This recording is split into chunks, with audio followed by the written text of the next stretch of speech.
hay personas que dicen, bueno, que los exámenes PISA o los aprender. Esa era la otra pregunta, y te la Claro. formulo. ¿Qué mirada, qué visión y qué opinión tenés, Ayelén, de las evaluaciones tan criticadas? En Buenos Aires, y lo contaba en el programa anterior con el director de la secundaria de Empalme, en Buenos Aires uno pone los canales de noticias, tomaron el Colegio Nacional porque están en contra de la... No, pará. Y no hagan las evaluaciones, pero... No, yo creo que las evaluaciones son necesarias. ¿Por qué? Porque son puntos de referencia.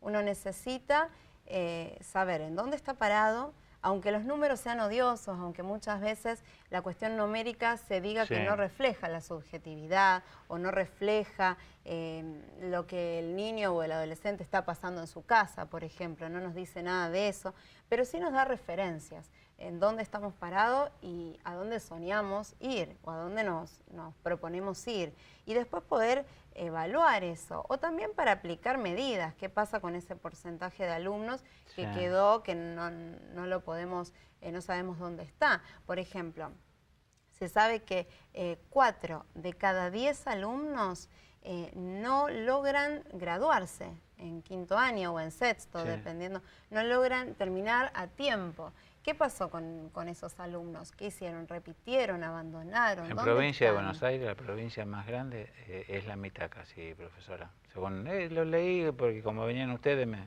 busqué últimas estadísticas. Claro, están en 4,8. Claro, bueno, y en Santa Fe... Y en crecimiento. Y en Santa Fe, y sí, esa es la problemática. Hay que buscar qué pasa con esos alumnos, porque ellos sí no son números. Uno, ¿qué hace? Busca los números para precisamente fijar en la problemática y buscar al sujeto. Pero los números muchas veces son necesarios, por más de que digan que, y en parte hay una razón que estos exámenes son estandarizados, etcétera, nos sirve de referencia lo numérico. El 75% de los alumnos en Santa Fe no hace, hay un 75% que se anota o se matricula para el año siguiente, para el siguiente nivel, por ejemplo. 2018 cursó primer año, entonces en el 2019 se anota para segundo año. ¿Qué pasa con el resto del porcentaje? ¿Repitió? ¿Desertó? ¿Abandonó el colegio? No, pero es un cuarto, uno de cada 4, me está diciendo. Entonces, ¿y qué pasó? Y eso es por eso los números nos sirven, pero también nos sirven acompañados de políticas y esfuerzos, ¿no es cierto? Políticas educativas y esfuerzos. Por ejemplo, uno de los, cuando a mí me preguntan qué le está pasando a la educación, y bueno, la educación tiene muchos agentes, muchos protagonistas, muchos elementos, muchos factores, ¿no es cierto?, que influyen en la educación. Y una de las principales causas es la distracción. Y cuando hablo de distracción, no solo hablo de la distracción del adolescente que se distrae, no. Hablo de una distracción más profunda y más dañina, que es la distracción de poner el foco, por ejemplo, en otros temas que no es que tienen menos importancia, pero poner el foco en algunos temas y dejar de lado otros que son muy importantes. Por ejemplo, se ha puesto el foco en ESI, en Educación Sexual Integral, ¿no es cierto? Con el intento de adoctrinar a los alumnos con una ideología. Entonces, el ESI, se ha levantado eso, se lo quiere poner como materia. ¿Y qué pasa con las materias que, a ver, nosotros damos ESI, no es que estamos en contra de dar ESI, pero ¿qué pasa con las otras materias? Con lengua, con matemática, que precisamente en el aprender los resultados fueron desastrosos. Por favor, ese efecto de distracción, efecto de distracción es lo que hace que dejemos de mirar las cuestiones más relevantes. Con esto no quiero decir, porque después me toman de cada palabra que digo, con esto no quiero decir que la educación sexual no sea relevante, es importante, pero se ha hecho un sobrefoco en eso y hemos dejado de lado un montón de geografía. En la mayoría de los colegios no se está dando geografía. ¿Cómo no se está dando? No se está dando porque en matemática el docente tiene unas horas cátedras, tienen que desarrollar un montón de temas y no le queda muchas veces espacio para dar geografía. Entonces, ¿por qué no implementar? No, pues poneme al tanto de lo que dijiste, porque yo lo desconozco en la práctica. Sí, en la práctica ya no tengo chicos. En la práctica es lo que pasa. Hay docentes que sí podrán darlo, pero seguramente deja algún otro contenido por dar. Y son materias, o lengua y literatura, el despertar de la creatividad. Lengua y literatura no solo es la lectura, es la reflexión, es el sentido crítico, es despertar precisamente la imaginación. Entonces, ¿por qué no hacemos foco también en esas materias? ¿Y por qué? Y precisamente para generar una masa de gente ignorante. Es lo que más le gusta a los grandes sistemas económicos. Generar esta masa de gente que por sí misma no pueda ver la realidad, que la ve a través de una pantalla, que la ve a través de lo que le dice otro, pero por sí misma no puede hacer un análisis crítico. ¿Cómo se hace un análisis crítico? Leyendo, vos adquiriendo reflotás en lo que acabas de conocimiento. decir, un viejo concepto de mis comienzos en la facultad aquí en la UNR. Hay sectores económicos que necesitan que la gente no piense. Tal cual, sí, sí. Económicos, y estos sectores económicos son los que también quieren una ideología, ¿no es cierto? Y implantan esa ideología, entonces vamos todos atrás de esa ideología sin una reflexión, sin un pensamiento crítico. Y hay una gran intolerancia, una gran intolerancia. No toleramos la diversidad, no toleramos el hablar diferente, no toleramos el tener otras opiniones. No lo toleramos. Y eso se ve también adentro del curso, afuera en la sociedad. Hay que ser tolerante con el otro. Piensa distinto, te da sus argumentos, vos pensás distinto, tenés tus argumentos. Hay una gran intolerancia. Estaba pensando, para no, sí, pero, como desconozco si adherís o no a lo que voy a decir, estaba pensando en la famosa frase de Sarmiento, que todos los problemas son problemas de educación. Claro, tal cual. Pero muy criticada ahora también. Ahora hay una corriente que critica eso, que dice que nos llevó a un engaño. Lo que pasa es que ahí está lo que yo te decía al principio de la entrevista. Depende de qué entiendas por educación. Educación a grandes rasgos se puede definir quizás como un proceso de enseñanza-aprendizaje. Ahí incorporamos un montón de factores, como te decía. Bueno, ahí estamos mal, Ayelén. Es decir, parémonos y vamos, para poder hablar de algo tenemos que ponernos de acuerdo en algo, en un puntito. Nos ponemos de acuerdo que la primera definición es esa. Bueno, en esa estamos mal. Sí, sí. Yo igualmente quiero rescatar que hay docentes y que hay alumnos que todavía siguen haciendo un esfuerzo y que son aquellos los héroes de la educación, ¿no es cierto? Sí. Pero sí, los índices al menos nos dan mal. Hay un 77% de alumnos que no pueden resolver problemas de matemática y solamente un 2% que logra hacerlo en un nivel bueno, 2% de la masa de alumnos, ¿no es cierto? ¿Y qué hay detrás de eso, lo que hablamos al principio? Tal cual, sí, tal cual. Políticas que hacen que uno se distraiga, que pierda el foco, que no enseñe o no capacite a sus alumnos a pensar. Perdón, y gente mayor, familias mayores que no hablamos con nuestro ejemplo. Tal cual, y que hay un gran abandono, hay falta de paternidad. Cuando hablo de paternidad también hablo de maternidad, ¿no es cierto? Ahí ya estoy... No, por favor, no, vamos a terminar en la locura. No. Dale, hay falta de hogar, vamos a llamarlo así, hay falta de hogar, hay falta de diálogo, como te decía, en el consultorio yo, está bien, Josefina jugaba y yo miraba a esta mamá mirando el celular mientras amamantaba y digo, el origen de ese bebé, qué necesidad de amor que va a tener. ¿Por qué?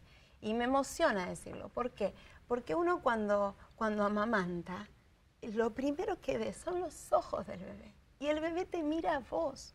Entonces ese es el primer lazo de amor. Pero ¿sabés qué debe haber detrás de eso? Y aprovecho esto para no utilizar esto como un golpe bajo. Sí. Que esa persona, mujer, hoy mamá, careció en algún momento de su formación. Sí, pero reivindiquémoslo. Sí, mira, yo conozco muchas familias que quizás los abuelos, muy gente de antes, muy recta, muy recia, carente de amor, no dio amor a sus hijos. Pero yo conozco muchos de esos hijos que hoy son padres que pudieron reivindicarlo y pudieron dar amor. Entonces, reivindiquemos eso. Miremos a nuestros hijos a los ojos, hablemosle, saquemos la pantalla del medio, saquemos la pantalla, hablemos, preguntémosle, contémosle algo a nuestra esencia, a nuestra historia, contémosles un sueño que tengamos, preguntémosle a ellos cuáles son sus sueños. Es el principio de la educación. Parece una utopía. Yo a veces hablo y mis propias amigas me dicen, Ayelen, vos vivís en un mundo utópico. No, quiero un mundo de amor. Quiero un mundo en donde el niño se sienta amado por sus padres y venga al colegio con esa seguridad. Nosotros recibimos niños y adolescentes con un gran abandono y entendemos que muchas veces las causas son económicas, porque papá y mamá tienen que trabajar sí o sí y se quedan toda la jornada de la tarde, porque a la mañana van a la escuela y a la tarde se quedan en sus casas solos. Y ahí empiezan la depresión, ahí empiezan los trastornos de ansiedad. Necesitan contacto, necesitan gente. Por eso una vez alguien me preguntó... Qué diplomática que sos. Ahí empiezan las adicciones. Ahí empiezan las adicciones, tal cual, la falta de hogar. Lo que se me ocurre es reflexionar, así que voy a aprovechar que estamos charlando con la profesora. Es un gusto recibirte, Ayelen. No, gracias. Hay mucho... Espera que tengo un mensaje para mi hijo. Sí. Chicos, ya escucharon, ¿eh? En todas las que yo falle, ahora que la saben, no la repitan. No la repitan. Hagan lo contrario. Simple, ya tienen la receta. Sí, sí. Muchos me dicen, vos con ese foco le quitas a la escuela la parte de culpabilidad que tiene, ¿no es cierto? No, a ver, como docentes tenemos que capacitarnos. Sí, pongámosle responsabilidad, porque culpabilidad es medio... Sí, es verdad. Como... Le quitas el foco al colegio o a la escuela. No, como docentes debemos capacitarnos. Y en este proceso, como decíamos, de enseñanza, aprendizaje, también los docentes tenemos que entender que aprendemos de nuestros alumnos. Yo hay muchas cosas que aprendo de ellos. Hay programas en la computadora y abro mi mirada a poder integrarlos, ¿no es cierto? Hoy con Internet, ¿para qué le sirve a un chico ir a la escuela si puede buscarlo en Internet? Todos los datos que le puede dar un docente, lo puede dar. Yo la biografía de Borges, ¿para qué necesitan que yo se las recite si ellos las pueden buscar en Internet y en infinidad de links y espacios para buscar diversidad de contenido, ¿no es cierto? En realidad, tenemos que cambiar como docentes nuestro enfoque. Y eso es fundamental. Nosotros no solo... Me mataste con lo que dijiste. Bueno, ¿y entonces? No puedo ya transmitir una cátedra llena de contenido, pero vacío de esencia. Lleno de contenido, pero vacío de esencia. No, tengo que darle al alumno hoy el protagonismo. Investigar. Vamos a investigar. ¿Y cómo sería en la práctica? En la práctica vamos Buenos días, chicos, Borges. Borges, a ver. Borges, por ejemplo. Bueno, un tema. Dale, sí. Borges. Bueno, vamos a investigar quién fue, qué escribió. Léete algo en casa y tráelo y lo leemos juntos. Hagamos una cosa, hagamos una excursión o una actividad extraescolar. Nos vamos a la casa de Victoria Ocampo, en Buenos Aires. Conozcamos más del entorno de Borges. Hoy el alumno tiene que estar inserto en proyectos de investigación, en proyectos que los lleven a ellos a tomar el protagonismo verdadero. Y aparte son alumnos que... ya uno, por cuestión de orden o de tradición, el chico ve la nuca, ¿no es cierto?, del compañero. O sea, en la casa ve la pantalla, porque los padres, lamentablemente, muchos están ausentes por cuestiones económicas o por otras cuestiones. En la casa ve pantalla y en la escuela ve la nuca. Entonces, a ver, socialicemos más e investiguemos juntos, hagamos investigaciones juntos. Esa música es que pasó media hora. No, bueno. Hablo mucho entonces. No, menos mal. No, un gusto. Profesora, tenga buen año. Gracias. Un saludo especial a toda la comunidad educativa. Gracias. Por ese hecho en particular y por los números que la avalan. Bueno, transmitir esperanza, que sea un año esperanzador, que sea un año de buenas decisiones, de levantar banderas de valores y de volver a cuidar y a amar a la infancia y a la adolescencia. Lo mejor, ¿eh? Gracias por haber venido. No, por favor, gracias a usted. Señores, seguimos esta recorrida por todo el norte de la provincia de Buenos Aires y el sur de la provincia de Santa Fe. Así que pues bien, será hasta entonces.